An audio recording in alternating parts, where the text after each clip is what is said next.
heading into Iowa and undefeated, and just how's the defense feeling now heading into like maybe opponent that does the offense for Iowa kind of mirror or seem similar in physicality to what you guys face against your own teammates during practice?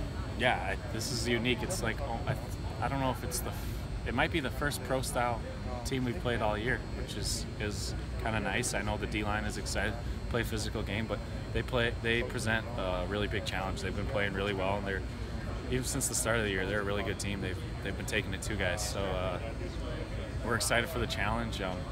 Excited to play a ranked team, and it's going to be a fight for sure. How excited were you guys when you saw that they were ranked 20th last night?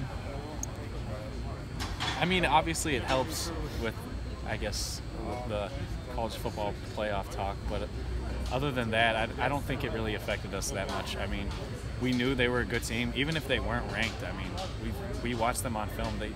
They're good. Like, it doesn't really matter. I mean, it's going to present a challenge. As far as rankings, we try not to think about that. If you think about that too much, it could affect you. So, when you guys finished up your game with Indiana last week and saw what they did to Ohio State, were you kind of surprised at first as to not necessarily that they won the game, but the fact that they hung 55 on them and beat them by 31?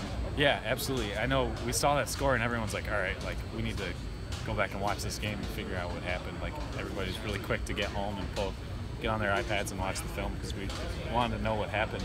But yeah, I mean, we expected them to play Ohio State well. I mean, we didn't know what the outcome would be, but they're a tough team, and they really brought it to Ohio State that day. What stands out about I think rewatching that game, like Noah Fant and the tight ends and how they utilized them, but I mean, they also got the rushing attack going. Yeah. Like, what do you see out of in your responsibilities trying to face a guy like? Do you feel like you'll have to take on those tight ends and like how do you feel like you're gonna have to defend them? Yeah, that number 87, the tight end is ridiculous. He's an athlete. Almost looks like a receiver running those routes. So you really got to be on your technique. You got to be locked in. You can't make a mistake because if he gets behind you, it's like a receiver getting behind you. So you got to have a plan for it every time you're covering him. And running game, the running back was like 80% of their game plan last year against us. So they know they're going to try and get him involved too. They're both really talented. It's going to be a big challenge. I think a lot of guys are excited to test themselves.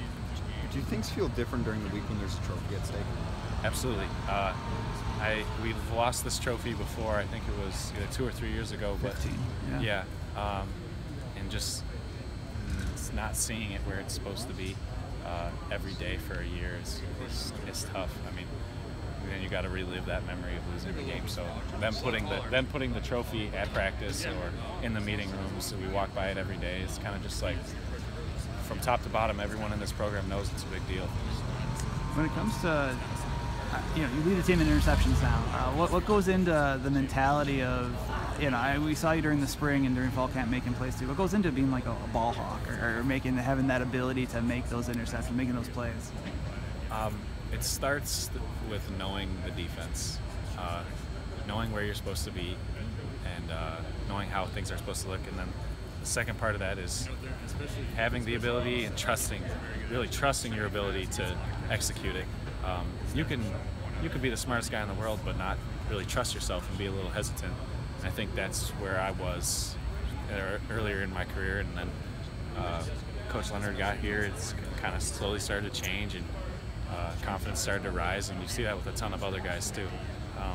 So it's really just trusting that you can do it and learning what you can bring to the table. Like what route can I jump? How do I need to play this to be in the right spot? What do I need to do to trust my ability out there? So that's the biggest thing too. Is there a time that you said slowly graduate? Was there a time that you felt that like you broke through that wall? Yeah, definitely. I felt like last fall camp. So not this fall camp, but last fall camp. I was kind of just out there. I was making all the right checks, getting lined up right, but I wasn't really making plays. Like I was just kind of there. And about halfway through last year, I kind of just I didn't know if I was going to take my 5th year, so I wanted to just like have fun playing football again, and just that decision made me just want to cut it loose more, and cutting it loose meant trying new things, and I found out that I could do those things, and that gave me some confidence, and then I started to build off of that and make a ton of plays, and then had a good spring, and it went from there. What made you decide almost not to take it, and who did you talk to did you talk to anyone for any advice? Yeah, I talked to everybody. My dad, he played at Nebraska, and he was in the same situation as me, and he didn't take his 5th year. And at the time, I was splitting like the 2 reps with a bunch of guys.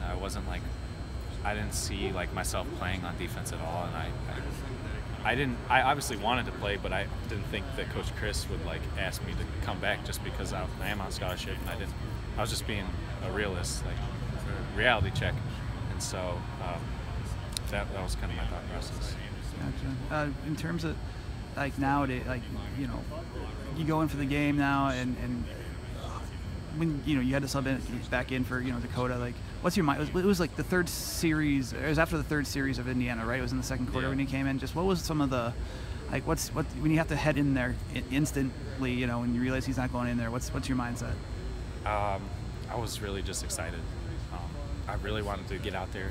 Playing is a lot more fun than not playing. But I just wanted to not get too high and just trust. Like I said, trust.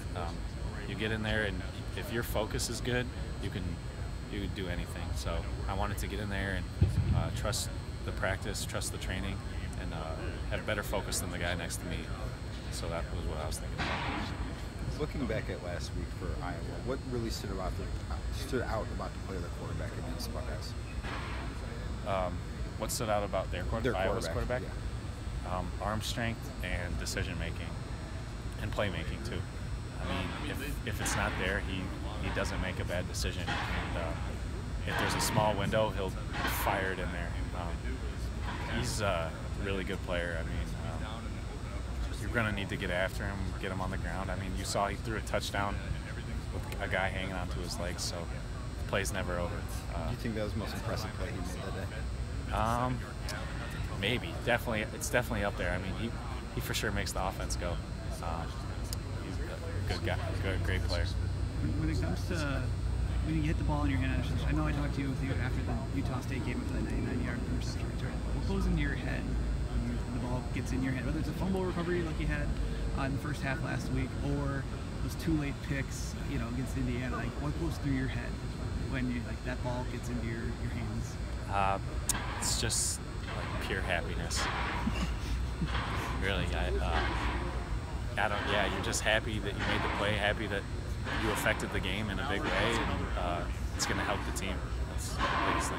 Well, then when you have a chance to return it, what goes through your head after? You got to be thinking end zone. That's the only thing on your mind once you get the ball in your hands.